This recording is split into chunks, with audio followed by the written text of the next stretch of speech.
السلام علیکم ورحمۃ اللہ وبرکاتہ۔ ناظرین، آج ہم آپ کے لیے ایک نیا واقعہ لے کر حاضر ہوئے ہیں جو کہ بہت ہی خوبصورت واقعہ ہے۔ یہ واقعہ عشق محمد صلی اللہ تعالی علیہ وسلم امت مسلمہ کا خزینہ، جس طرح ماہ رمضان المبارک کو اللہ تعالی نے قرآن مجید کی عظمت و شان کے توفیل میں دیگر مہینوں پر انفرادیت اور امتیاز عطا فرمایا ہے، اسی طرح ماہ ربیع الاول کو بلا شبہ حضور نبی اکرم صلی اللہ تعالی علیہ وسلم کی ولادت باسعادت اور اس مبارک گھڑی کے صدقے سے ایک انفرادی حیثیت کے ساتھ سال کے تمام مہینوں پر نمایاں فضیلت اور امتیاز حاصل ہے۔ اللہ تعالی کے نہر چیز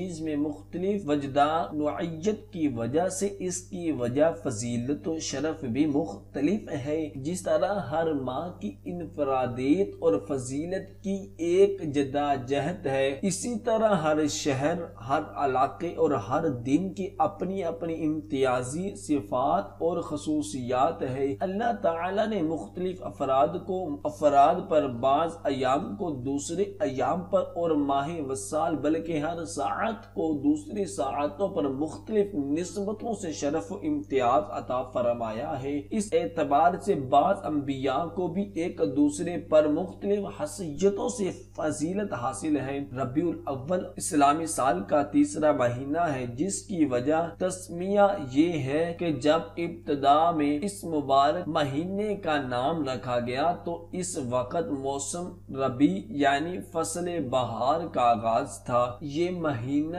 فیوز و برکات کے اعتبار سے اس لیے بھی افضل ہے کہ اسی ماہ تخلیق کائنات رحمت للعالمین احمد مجتبی محمد مصطفیٰ صلی اللہ تعالی علیہ وسلم دنیا میں تشریف فرما ہوئے۔ 12 ربیع الاول بروز پیر صبح صادق کی یہ مبارک ساعت تھی جب مکہ المکرمہ کے محلہ بنی ہاشم میں عرب و عجم کے نگہبان آپ صلی اللہ تعالی علیہ وسلم کی ولادت باسعادت ہوئی۔ 12 ربیع الاول ہی میں آپ ہجرت فرما کے مدینہ منورہ تشریف لائے۔ اسی ماہ کی 10 تاریخ کو محبوب کبریا نے ام المؤمنین سیدہ حضرت خدیجہ الکبریٰ سلام اللہ تعالی عنہا سے نکاح فرمایا تھا۔ 12 ربیع الاول کو عرب و عجم میں پوری دنیا کے مسلمان آپ کا یوم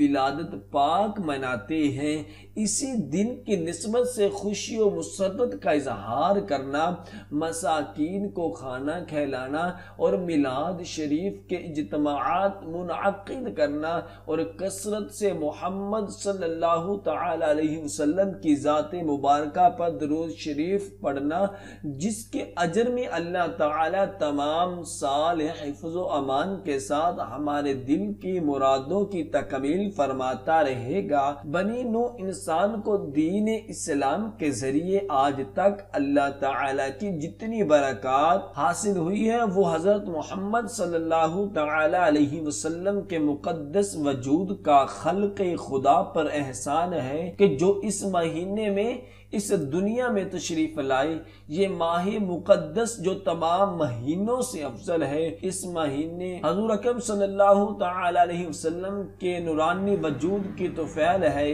با الفاظ دیگر ہمارے لیے اس مہینے کی مثال دیگر مہینوں کی نسبت ایسے ہی ہے کہ جس طرح دیگر انبیاء کرام علیہ السلام کے درمیان حضرت محمد مصطفیٰ صلی اللہ تعالی علیہ وسلم کا مقام ہے۔ آج کا دن مسلمانوں کے لیے بڑی عید ہے۔ اس حوالے سے جب ملک بھر میں ہفتہ عشرہ سے تقریبات کا سلسلہ جاری ہے، نبی مکرم صلی اللہ تعالی علیہ وسلم کی شان اقدس میں کون مقام آپ صلی اللہ تعالی علیہ وسلم کی شان نزول بیان کی جا رہی ہے۔ اس حوالے سے حضور صلی اللہ تعالی علیہ وسلم یوم النشور کی ولادت مبارک معجزات آپ کے اخلاق کریمہ اور فضائل و مناقب کے بارے میں تاثرات کا گلدستہ عقیدت نظر قارئین ہیں۔ 1500 سال کا عرصہ بیت چکا ہے۔ اس عرصے میں دنیا میں بڑے بڑے انقلابات آئے، صلیب و حلال کے معرکے ہوئے، حکومتیں بنی اور مٹ گئی، عروج و زوال کی نئی نئی مثالیں قائم ہوئی، کبھی خلافت کا احیاء ہوا، کبھی ملوکیت کی بساط بچھی، نظام بھی ابھرے اور نظریات بھی نمو پذیر ہوئے اور قصہ پارینہ بن گئی، تعبیرات اور عقائد میں اختلافات ابھرے، فرقے بنے اور ختم ہو گئے۔ یہ سب ہوتا رہا مگر حضور نبی کریم صلی اللہ تعالی علیہ وسلم کی ذات بابرکات کی ضیاء پاشیاں اپنی جگہ برقرار رہی اور ہر دور میں اپنے لوح سے انسانیت کو منور کرتی رہی۔ انقلابات زمانہ ان کی پاکیزہ ہستی کے ضیاء پاشیوں کو ذرا برابر مدھم نہ کر سکے اور ہر دور میں ان کی ذات مرکز محبت بن کر سر چشمہ ہدایت بن رہی اور آئندہ بھی انسانیت اس سر چشمہ ہدایت کی ناموں کی حفاظت کر کے اور ان کی پیروی کر کے اپنی دنیا و عقبہ کو سدھارتی رہے گی۔ موجودہ فتنوں کا دور اس بات کا تقاضا کر رہا ہے کہ حضور نبی کریم صلی اللہ تعالی علیہ وسلم کی ذات بابرکات جو ہمارے لیے دنیا و عقبہ کی سرفرازی کا آخری سہارا ہے اور جن کا نام سنتے ہی ہر مسلمان دل کی عجیب کیفیت ہو جاتی ہے اور محبت اور عشق کا ایک ایسا جذبہ پیدا ہو جاتا ہے جس کا غیر مسلم تصور بھی نہیں کر سکتے۔ حضور نبی کریم صلی اللہ تعالی علیہ وسلم سے عشق امت مسلمہ کی قوت کا اصلہ سر چشمہ اور خزانہ ہے۔ اس جہان رنگ و بو کی جس چیز پر نظر ڈالیں، جس سے آرزوئیں اور تمنائیں جاگ اٹھتی ہیں، یا تو حضرت محمد صلی اللہ تعالی علیہ وسلم کے نور کی وجہ سے اس کی قدر و قیمت حاصل ہے، یا وہ ابھی ان کے نور کی تلاش میں سرگرداں ہے۔ انسان کے لیے یہ کائنات بنائی گئی اور انسانی کامل یعنی حضور نبی کریم صلی اللہ تعالی علیہ وسلم وجہ کائنات ہے۔ کائنات کے تمام قافلے چاہے وہ انسان ہو یا کوئی اور مخلوق، چاند ہو یا ستارے، سب کو اسی معنی دیریاب کی تلاش تھی جو حضور نبی کریم صلی اللہ تعالی علیہ وسلم کی ہستی اقدس کی صورت میں ظہور پذیر ہوئی۔ اللہ رب العالمین نے بھی اپنے اس احسان کا ذکر اس طرح سے کیا ہے کہ ترجمہ در حقیقت اہل ایمان پر تو اللہ نے یہ بہت بڑا احسان کیا ہے کہ ان کے درمیان خود انہی میں سے ایک ایسا پیغمبر اٹھایا جو اس کی آیات انہیں سناتا ہے،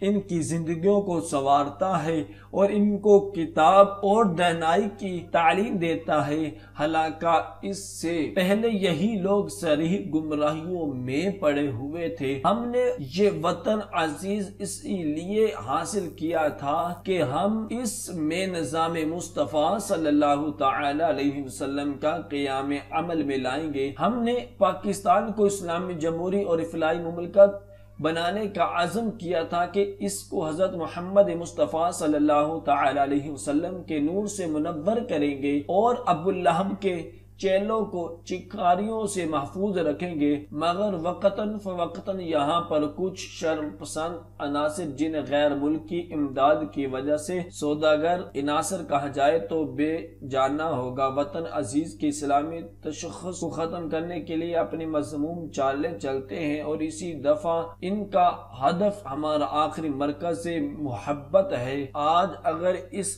آخری سہارے سے امت کو محرم کرنے کے جسارت کی جاتی ہے تو ہمیں متحد ہو کر ایمان کی اس رمق کو بچانا ہے۔ دنیا میں انقلاب کی رفتار بہت تیز ہے اور روز بروز تیز تر ہوتی چلی جا رہی ہے۔ پہلے ان کے لیے زمانہ درکار ہوتا تھا، اب لمحوں میں وہ سفر طے ہونے لگا ہے اور کبھی تو لمحے کی خطا صدیوں کی سزا میں تبدیل ہو سکتی ہے اور کبھی پلک جھپکتے اور 2 گام چل کر بھی منزل سامنے آ جانے کا مکان بن رہا ہے۔ مگر حقیقت تو یہ ہے کہ ہم ایمان بالغیب رکھنے والی قوم ہیں۔ ہم زمینی حقائق اور اسباب پر بھروسہ نہیں کرتے بلکہ اپنی قوت اور قادر رب کی قوت پر بھروسہ رکھتے ہیں کہ جب اس کا حکم آ جائے تو سب زمینی حقائق زمین بوس ہو جایا کرتے ہیں۔ ہمیں اللہ اور رسول کی محبت سے سرشار امت کو اسی مرکز محبت کے گرد اکٹھے رکھنا ہے۔ ان حالات میں معاشرے کے استحکام اور فتنہ و فساد سے بچنے کے لیے ہمیں اپنے ہاں قانون کی عملداری، عدل انصاف کے نظام اور قانون سازی کو ملک و قوم کے لیے قابل بھروسہ بنانا ہے تاکہ کوئی پسند سماج دشمن عناصر قانون کو اپنے ہاتھ میں لے کر عدل انصاف کا جنازہ نہ نکال سکے، بلکہ جن برگزیدہ ہستیوں کی بدولت یہ دنیا نیکی، سچائی، حق پرستی اور عدل و انصاف جیسی قدروں سے آشنا ہوئی ہونا تو یہ چاہیے کہ ان کی شان میں گستاخی کو کوئی بھی معاشرہ اور مذہب برداشت نہ کرے۔ دعا ہے کہ اللہ تبارک و تعالی ہم سب کو ان کلمات پر عمل کرنے کی توفیق عطا فرمائے۔ صدق اللہ العظیم۔